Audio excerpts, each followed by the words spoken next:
My daughter and I have had one emergency code word since she was 7 years old. Pancakes.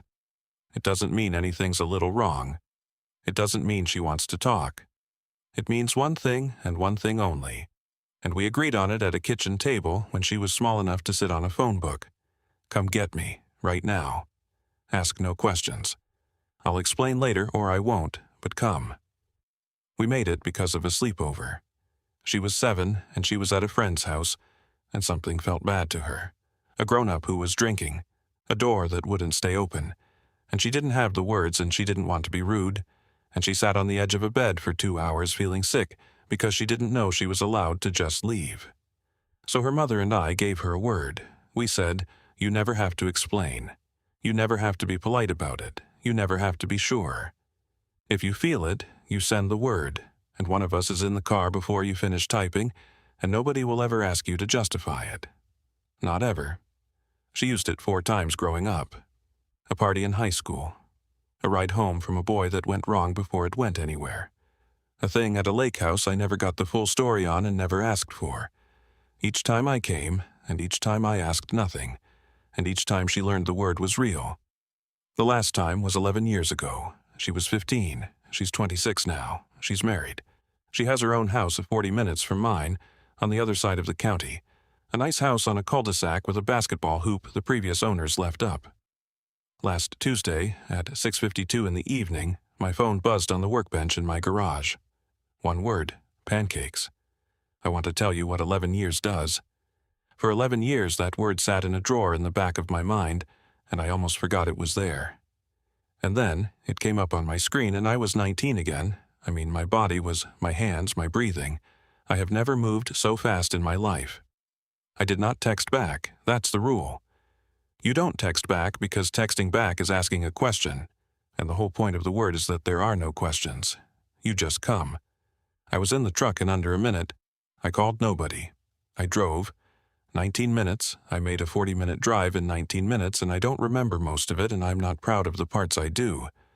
I pulled up to that house on the cul-de-sac, and every light was on, and it looked completely normal. And I ran up the driveway past that basketball hoop, and I pounded on the door, and my son-in-law opened it. Colton, 29 years old, in a golf shirt, holding a dish towel like he'd been doing the dishes. And he smiled at me. A big, warm, easy smile. And he said, "Silas? Hey, what's going on?" And I said, "Where's Wren?" And Colton Frey leaned against his own doorframe, still smiling, and he said, "She's not here." He said it easy. He said it like the most normal thing in the world. And behind him the house was quiet and warm, and the TV was on low and there were 2 wine glasses on the counter, and it looked so ordinary that for 1 full second I doubted myself. 1 second. I thought, maybe I read it wrong. Maybe it's a mistake. And then, from somewhere under the house behind a door I couldn't see, I heard a phone ringing. My daughter's ringtone, the one she's had for years. The little marimba thing I've heard 1,000 times. Ringing behind a locked basement door, in a house where my son-in-law had just looked me in the eye and told me she wasn't home. I'm going to stop right there, on the doorstep, with that phone ringing. Because I need to tell you something before I tell you what was behind that door, and it's the most important thing in this whole story, and if you take nothing else from an old man tonight, take this. What was behind that door was not what you're picturing. I know what you're picturing because it's what I was picturing, standing on that step with my heart going like a hammer. And I'm going to tell you the truth of it in a few minutes, and it is going to be a relief, and it is also going to make you angrier than the thing you're imagining, in a slower way, a way that lasts. So here's the one thing I'll ask you, and then I'll open the door. If you have ever given somebody you love a way to call for help without having to explain themselves, a code word, a signal, just text me the number 4 and I'll come. Or if you've ever needed one and didn't have it, then subscribe and stay with me. Because this whole story is about a word we made at a kitchen table 19 years ago, and how it saved my daughter's life last Tuesday without a single punch being thrown. I make these for the people who love somebody they're a little afraid for. That's the whole channel. Stay, and I'll show you why the word matters more than the rescue. All right. Let me back up because you need to know how we got to that door. My name is Silas Duffy. I'm 54 years old. I'm an electrician. Residential, mostly. I'm the man who comes when your lights flicker and you don't know why, and I go into the walls and the panel and I find the one loose connection that's been quietly getting hot behind your drywall for 2 years, the one that would have burned your house down in the night if nobody had looked. I've done it for 30 years, and it has taught me one thing that I want you to hold on to. The dangerous problems are almost never the loud ones. A dead outlet is safe. It's just dead. You can see it. You fix it. The one that kills you is the connection that still works. The one that looks fine. The one that's warm to the touch and nobody notices until the smoke. Remember that. It's the whole story. My wife was Marguerite. She died 10 years ago in 2016. Cancer. She was the one who came up with the code word, actually. It was her idea, at that kitchen table, when Wren was 7. Marguerite said, "A child needs to know she's allowed to leave a room. Most women never learn it. Let's make sure our girl always knows." I think about that sentence a lot. Most women never learn it. My wife knew something, and she made sure our daughter knew it before the world could teach her otherwise. Wren is my only child. She's 26. She's an occupational therapist. She helps people relearn how to use their hands and bodies after a stroke or an accident, which, if you think about it, is the same job I have, except she does it on people instead of houses. She finds the thing that isn't working, and she helps it carry weight again. She is patient, and she is stubborn, and she laughs like her mother, and losing Marguerite when Wren was 16 welded the two of us together in a way I wouldn't trade for anything. Even now, even after everything. And 4 years ago, she met Colton Frey. I'll tell you the one moment from before the wedding that I've replayed 1,000 times, because it's the closest I came to catching it, and I let it go. About 6 months before they married, Wren mentioned, in passing, that she'd stopped going to a friend's birthday thing because Colton wasn't feeling it. And I said, half joking, "You can go to a party without him, you know." And Wren laughed and said, "I know, Dad, it's not a big deal." And then she said something I didn't clock at the time. She said, "It's just easier not to." Easier not to, that's a whole language if you know how to hear it. It's the language of a person who has learned that doing the thing she wants costs more than it's worth. An argument, a silence, a week of him being cold. She wasn't forbidden from the party. Nobody forbids anybody anything in these marriages. It had just been made expensive to want things, and she'd started, sensibly, wanting less. I heard, "It's not a big deal," and I believed her because I wanted to. I didn't hear, "It's just easier not to," which was the actual sentence, the true one, the warm connection humming quietly behind the drywall. I liked him. I have to start there because it's the part that matters, and it's the part I've had to make peace with.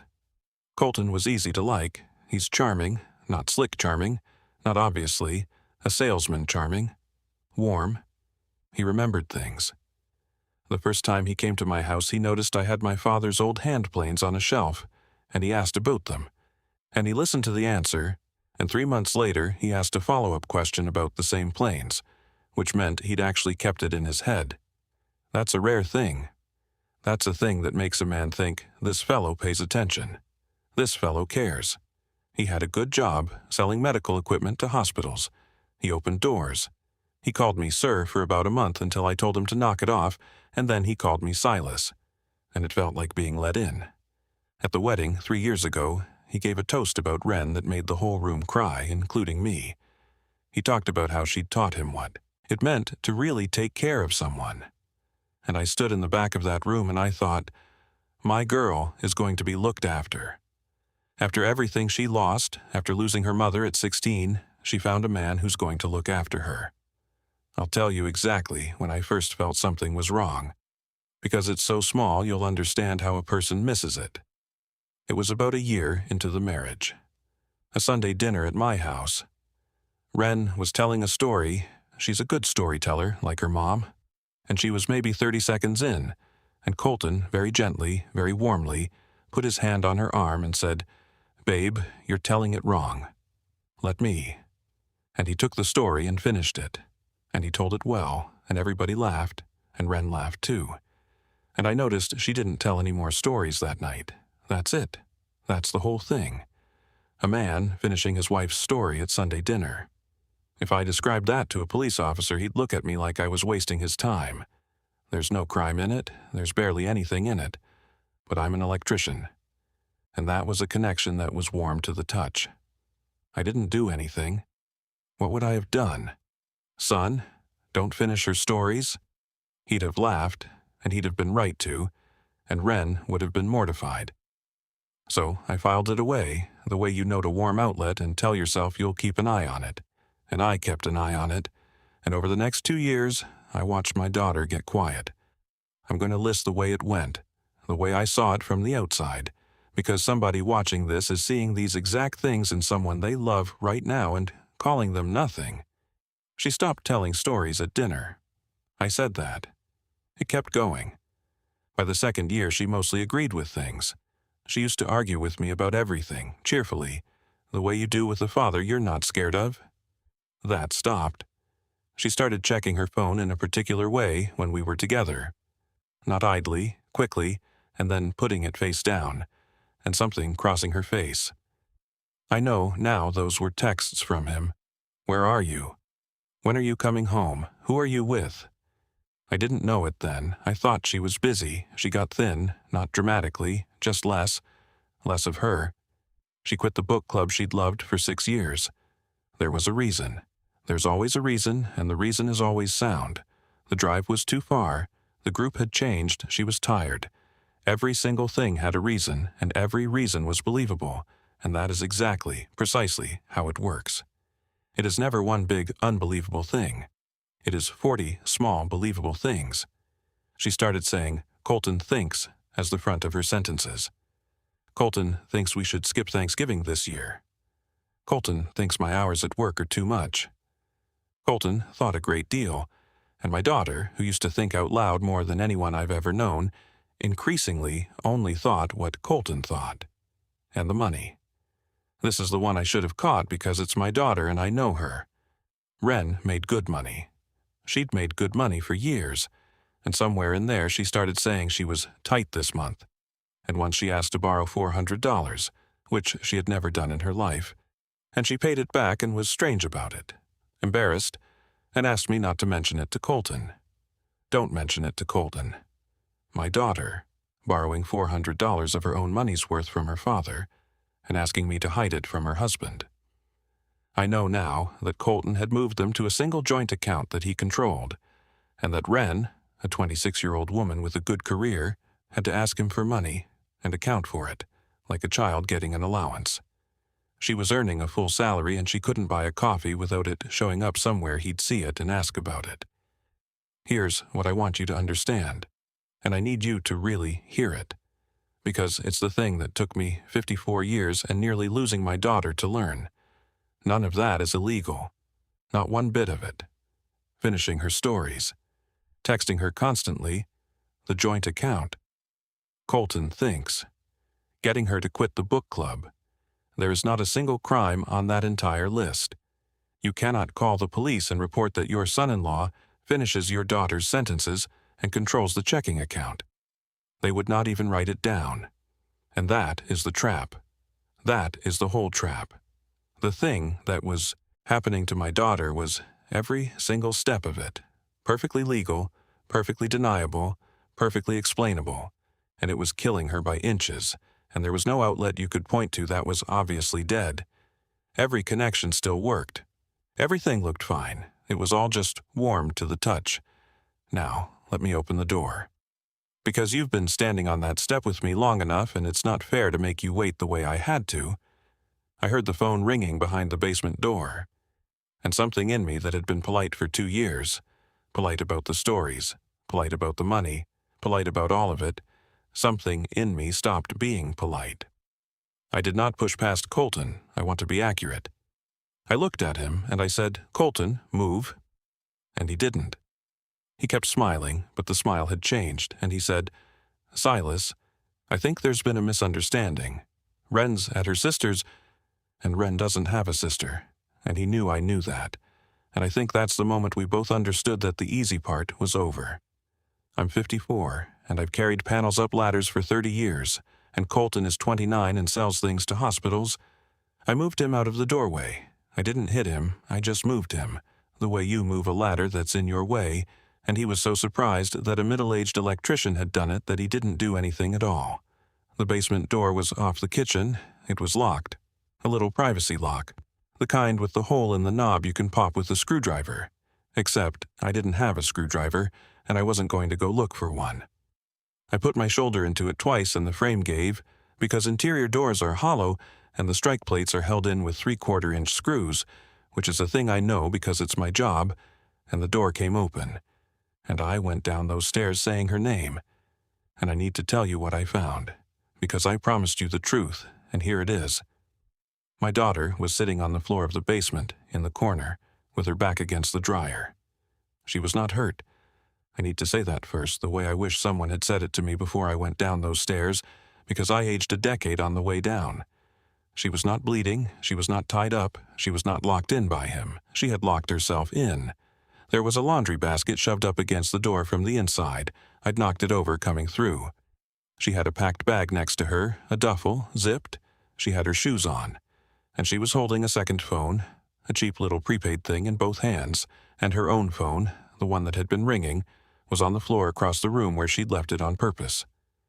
And when she saw me come down those stairs, my daughter, 26 years old, looked up at me and her whole face broke open and she said 4 words. She said, "You came. Pancakes works." And I got down on that basement floor and I held my girl, and she was shaking so hard her teeth were going, and she wasn't hurt, and that was almost the worst part because it meant she'd gotten out in time. She'd read her own warm-to-the-touch connection. She'd seen the smoke coming before the fire.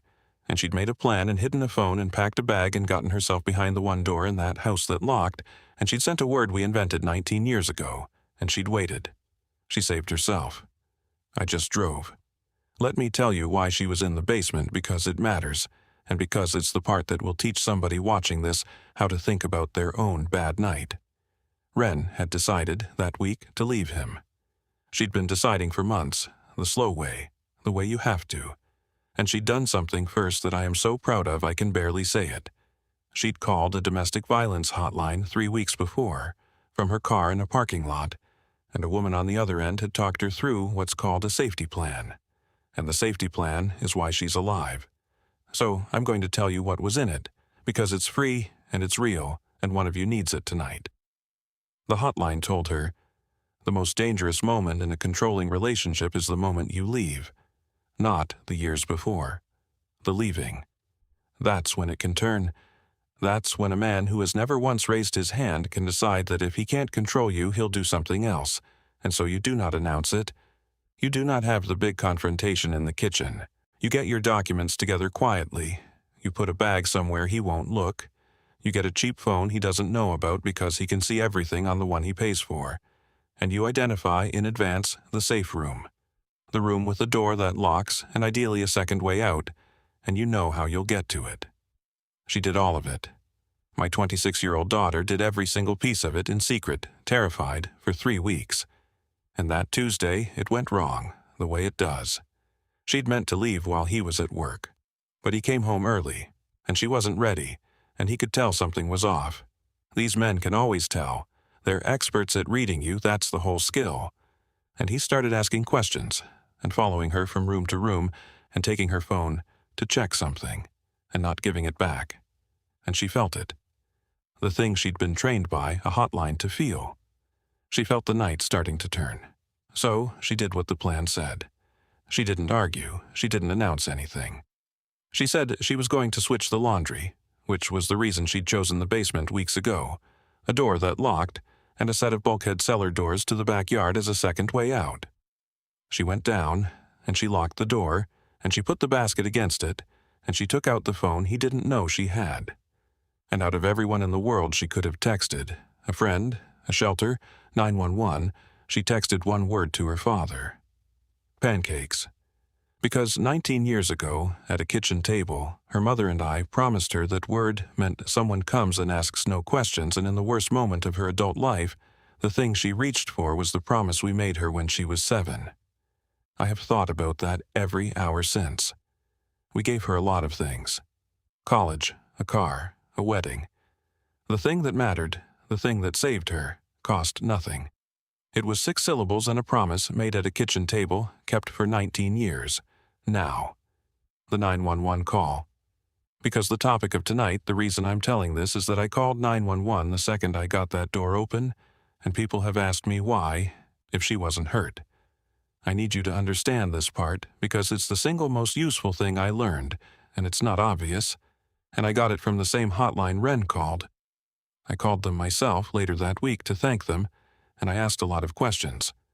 I did not call 911 because my daughter was injured. She wasn't. I called 911 because I needed a record, and I needed a witness, and I needed a police officer standing in that driveway while my daughter walked to my truck. Here's why that matters. Colton had not committed an obvious crime. He'd lied to me at the door, he'd taken her phone, but a lawyer could explain all of that away, and a man like Colton is very, very good at explaining.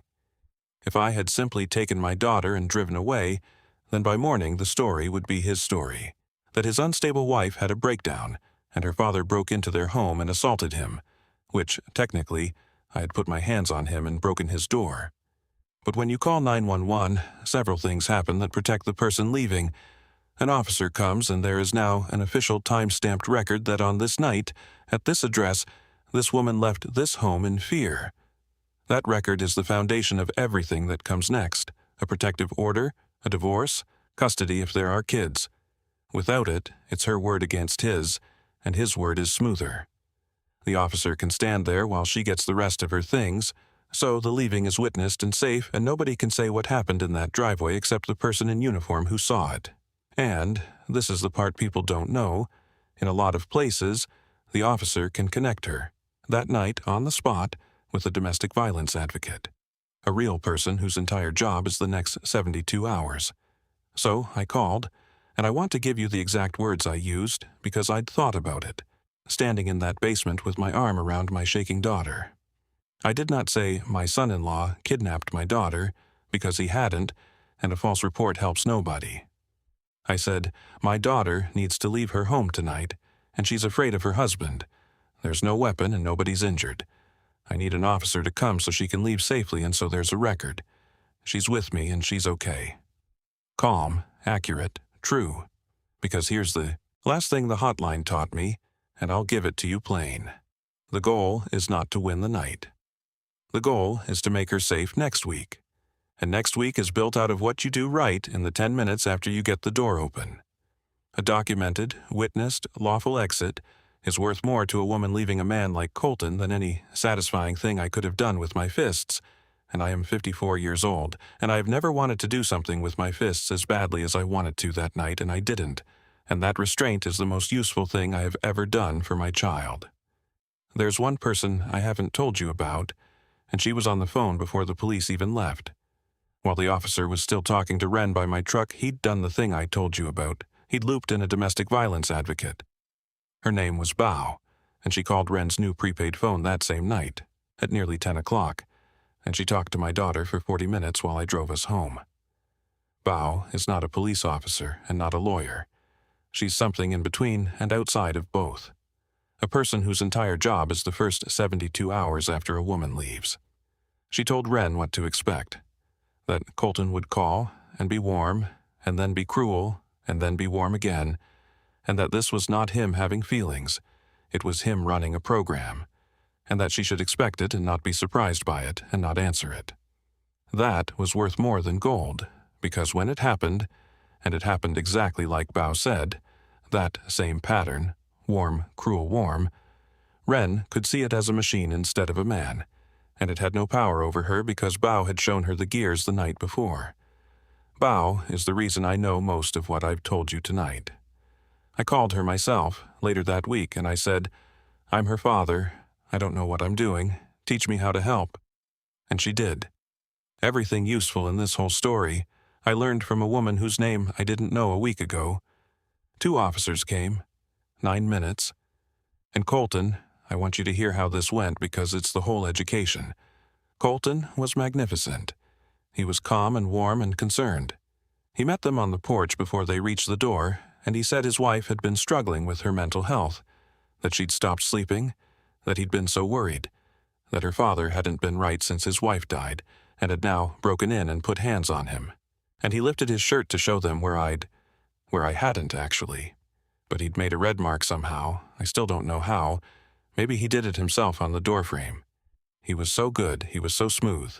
He had a story ready in under 9 minutes that made him the victim, made Wren crazy, and made me a violent, grieving old man. And it was plausible, every word of it was plausible. That's the thing about these men. The same skill that lets them slowly erase a woman over 4 years is the skill that lets them talk to a police officer for 90 seconds and reverse the whole world. And it almost worked. I watched one of the officers start to buy it. I watched it happen on his face. And then the other officer, the older one, went and talked to Wren. Alone. Away from Colton, away from me, which is protocol, and thank God for it. He sat with her by my truck for about 10 minutes, and when he came back, something in him had changed, and he said to his partner, "Quiet," but I heard it. "She's leaving with the dad tonight. Let's make sure that happens clean." Because my daughter, sitting by my truck with a duffel bag and a prepaid phone, had told that officer the 40 small, believable things. Not one big, unbelievable thing. 40 small ones, the stories, the account, the book club, the $400. The phone he took an hour ago and wouldn't give back. And a good officer, a trained one, knows that the 40 small things are the tell. He knows that he took my phone and wouldn't give it back, and I got so scared I hid in the basement and texted my dad a word we made up when I was 7, is not what a person having a mental health crisis sounds like. It's what a person escaping sounds like. They didn't arrest Colton that night. There wasn't a chargeable crime that night, and I've made my peace with that, because arresting him was never the point. The point was that my girl crossed that driveway in the dark with a police officer standing between her and her husband, and she got in, and I drove her to my house, and there is a report with a number on it that says she left in fear, and that number is the first brick in the wall she's building now. Here's what's happened since. It's been less than 2 weeks, so it's not a tidy ending, and I won't pretend it is. Wren is living with me. She sleeps in her old room, and some nights she doesn't sleep, and I sit in the kitchen with her at 2 in the morning, and we don't always talk.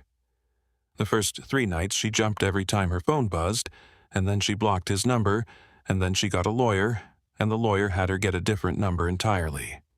She filed for a protective order the next morning. It was granted, a temporary one, and there's a hearing coming for the full one. And this is where that 911 report matters, because when we walked into that courthouse, we did not walk in with her word against his. We walked in with a police report, a case number, a date, and a time. We walked in with a record. Colton walked in with a story, and stories are very good in a kitchen and much weaker in a room with a judge and a paper trail. She's talking to a divorce attorney. The joint account is the ugly part.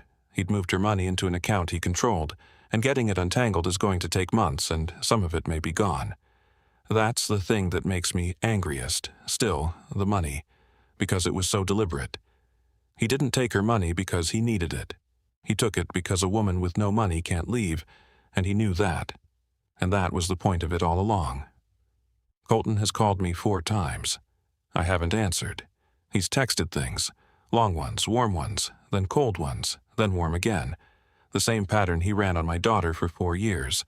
And watching it aimed at me has been its own kind of education, because I can see the machine now. I couldn't see it when it was pointed at her. I can see it perfectly when it's pointed at me. He's telling people Wren had a breakdown. Some believe him. He's good, remember? A few of her friends have gone quiet, and that hurts her. And I've told her it will keep happening, and that the ones who believe a smooth story over her are people she's better off knowing the truth about now.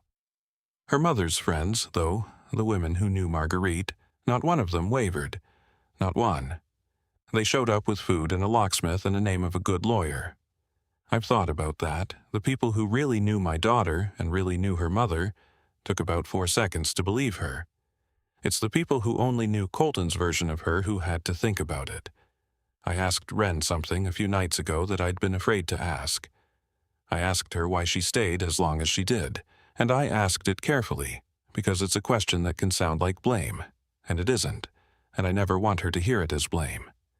And she thought about it for a long time at the kitchen table, and then she said something I'm going to repeat exactly, because I think it's the truest description of the whole thing I've ever heard. She said, "Dad, it never happened all at once. If he'd done on the first date what he was doing by the 4th year, I'd have run. But he didn't. He moved the line an inch at a time, and every inch by itself was something I could live with. And by the time I looked up, the line was somewhere I never would have agreed to stand, but I couldn't point to the day it moved because it never moved more than an inch." And then she said, "That's why I couldn't tell you. Not because I was hiding it, because I couldn't see it myself. You can't ask for help with something you don't have a name for. I just thought I was becoming a quieter person. I thought that was me getting older.